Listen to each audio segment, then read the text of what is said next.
Hello. Very tired today. I'll get to that in a second. It is May 4th. May the 4th be with you. Happy Star Wars Day.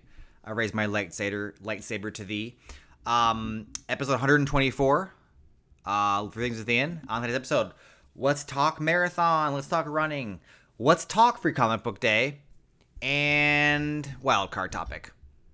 We'll just go where we go. Okay, so I am recording this about 2:35 on a Sunday afternoon.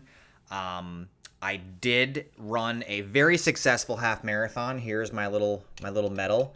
As you can see, the sponsor has Ziegler has quite a bit of the limelight, but it's a good medal. It's got the right weight to it. It's got that bite. Happy with the medal overall. I wish it did take into account more of the local demographics, local geography, maybe have like a landmark or something, a little more unique to Michigan. The shirt, though, I'm going to back up a little bit. The shirt is a very inexpensive polyester, like 95% polyester, 5% spandex. Here's the deal, guys, with Race Tech shirts. When I first started doing this, I ran my first half marathon in this area in 2012, and we got a Brooks, like a good quality tech shirt. It just felt like it had some quality to it. It was probably a $25 to $35 retail value. Now we're going with these super, super cheap. Like the stitching is terrible. Just not flattering on the figure. Everything fits the same regardless of size. Just not great. Here's my thing for this.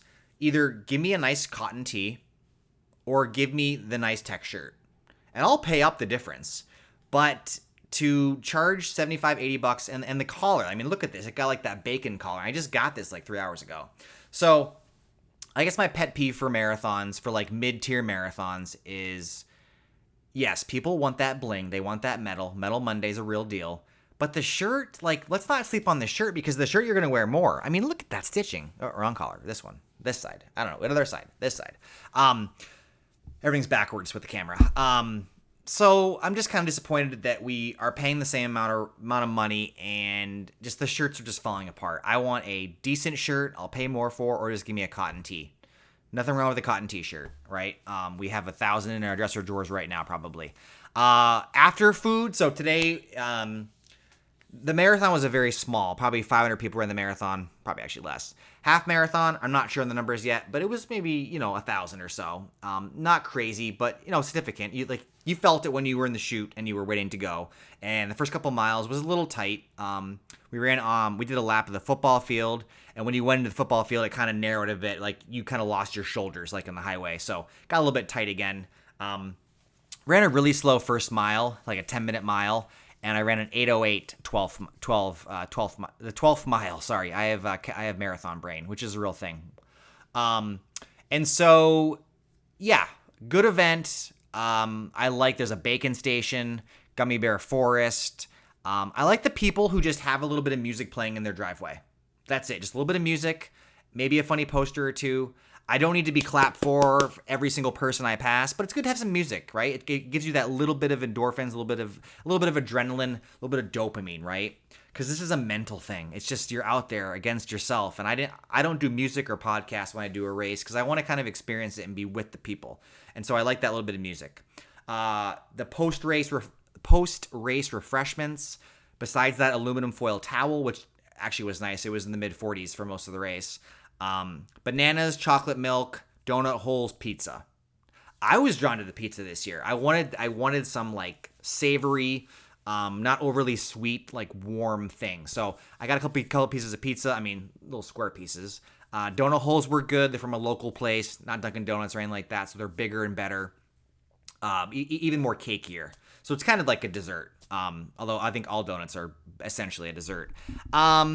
But I guess for those that do 10Ks, half marathons, I mean, there's but there are people that are so tired, just want to sit down. They breeze through the refreshments. There are some who probably do a 5K, 10K, got some left in the tank and really want to eat, really want to just chow down. For me, I'm kind of in that middle. Give me like 5-10 minutes just to get my bearings, just to feel my hip flexors go out for the final time. And then I like to get some snacks.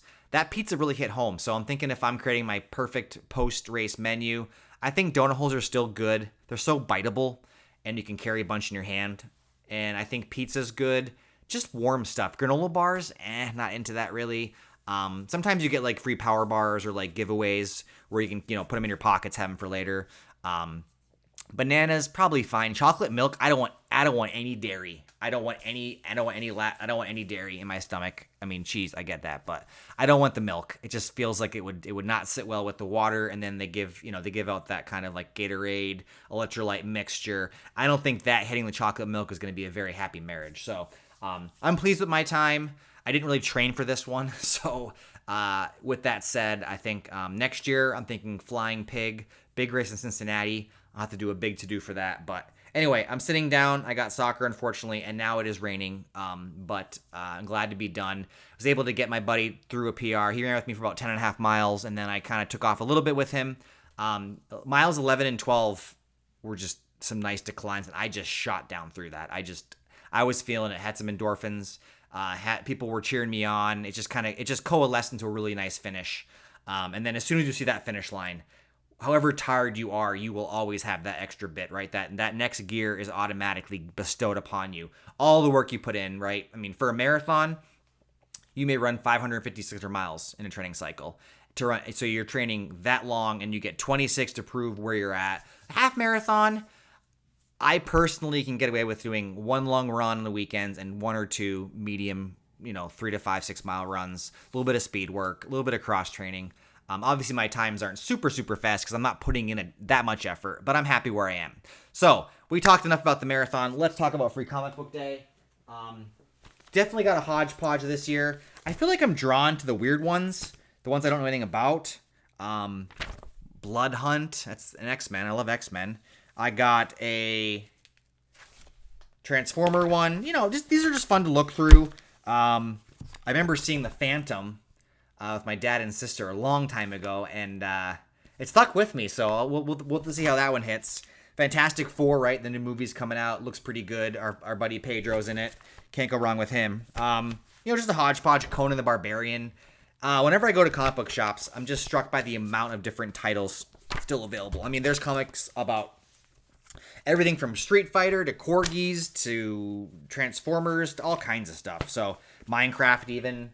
That one's actually a manga, so it actually opens up, I guess, quote unquote, backwards from the traditional setting of American styles. But anyway, what I like about comic books is I was always interested in them as an early age. I remember during the time period where we got periodicals, where people got like Nat Geo for kids and was it called Highlighters or Highlight? Anyway, I'm not sure. Like Ranger Rick, just different like times for kids. People got in the mail magazines and periodicals. I subscribed to Marvel, and I got Spider-Man every month. And the minute it would come in, I can literally like feel this memory. It's so personal. I can open it up, get it from the mailbox. It was in like a protector, like a clear polyurethane protector. Snap that down, and then I would just like dive on my bed, like belly on the bed.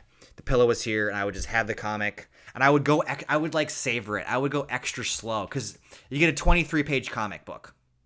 There's some ads, there's some filler, there's like a little mailbag at the end or, some cutesy-footsy thing. But you get 23 pages to get in there for a normal-sized comic. And so I kind of always wanted to savor it. And I made sure to read the text and then go back and look at the pictures again and get myself situated. And I really wanted to go as slow as possible because I was so nervous about just barreling through the comic book and then having to wait another 23 days to get to the next one. So I have a lot of comic books. I should pull them out sometime. They're in the closet next to me here. I really grew up on X-Men and Spider-Man.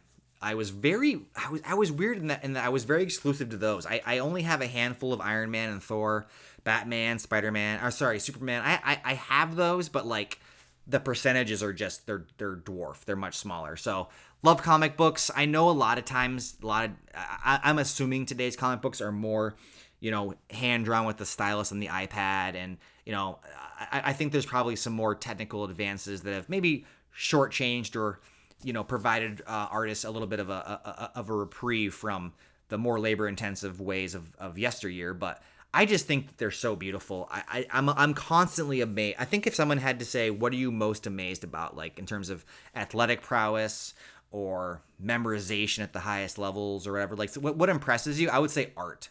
When someone creates something out of thin air using their imagination and a few in their hands and the stencils or the pastels or the markers or the crayons. Like I'm really amazed by it, and I wish.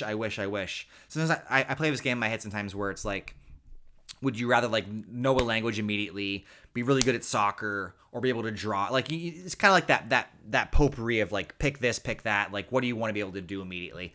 And I would love to be able to like do art at that level and just be able to create something. I can visualize things in my head. I just don't have the wherewithal and the skills to put it on paper. So I love comic books. I don't read that many anymore. I'm still amazed by just how many different monthly titles are out there. Where I buy my trading cards, they have a bunch of, a capital B bunch of comics, and I'm just amazed by the variety and the quality and just sort of the randomness of it all. They must be selling. They're not cheap to print. I remember also another memory of going with my dad to Stop and Shop and going to the comic book. They had basically like one, you could like not a turnstile, but it had maybe like 7 or 8 titles, and you could turn it, and there was another face of it. And so they probably had between 25 and 30 discrete different comics, and just looking through them and just occasionally picking one up and taking it home. And those were $2.25. And then I kind of witnessed when I was still in the buying comics of age, it was like $2.99. Maybe it dabbled into the low $3, but nowadays I don't even know. These ones say free on them, so you don't get a good sense of it. But whoops. So I know they're more expensive, but I think there's still a lot of labor and love. And whenever I can get my hands on reading, like for the Invincible series, which I don't know if it's finished or not. They're making an Amazon show, but I got into the Invincible series a while back, and in the beginning they had like sort of the process, like the team meetings where they would like whiteboard out the different story arcs and just brainstorm ideas and things like that. I'm always interested in process. So anyway, I'm sort of belaboring the point. The third thing is I talked about teen sports, Wunderkids, and I forgot one of the most recent examples would be Cooper Flagg, who was not only the second youngest player in the NCAA basketball of all the 325 odd colleges in Division I basketball. This gentleman from Maine, maybe I mentioned him. Anyway, he's the consensus number 1 pick in the draft. He's from Maine, named Cooper Flagg, played for Duke. He was the second youngest of all the players, and he was by far the best. So another example of just maybe one that I had missed. He will be picked by an NBA team. I'd be curious to see how far he goes. And then I don't really have a traditional third story. Like I said, it's been a little bit of a day. I was starting to read an article about Greg Popovich and the 4 tenets of his leadership. And so I think I'm going to read that and kind of go have that prepared for next time for you guys. Anyway, like I said, Popovich is one of the most beloved coaches, and he is stepping down. And a couple of the people that he helped coach and like get into the league are also my favorite coaches. Steve Kerr, I think, no relationship to me. I think it's just fantastic. So I think I'm gonna leave you with that. So we talked a lot about the marathon. Let me know. What have you guys run? I know some of you guys out there are runners. I've seen you comment and like stuff. So or you just like the idea of running. It's never too late. There's, like I said, a 5-minute mile is the same distance as a 10-minute mile. Runners are a pretty inclusive bunch, and just it's fun to get out there and prove to yourself that you can do something that maybe you don't think you can do. You always have more in the tank, I promise you. And then we talked about Free Comic Book Day. At some point in time when I'm bored, I will putz through them, look through them. But I remember the days of being super excited to get a new comic. Because also, I guess the one thing I forgot about is they went in order, right? There was a larger story arc. So getting a monthly, 321, 322, the issues, like it told a larger story. And I kind of like getting swept up in that, in the saga of it all. So I'm going to leave you there. Stretch your muscles. Even if you don't think you need to stretch, just stretch. We're all getting older. Bye.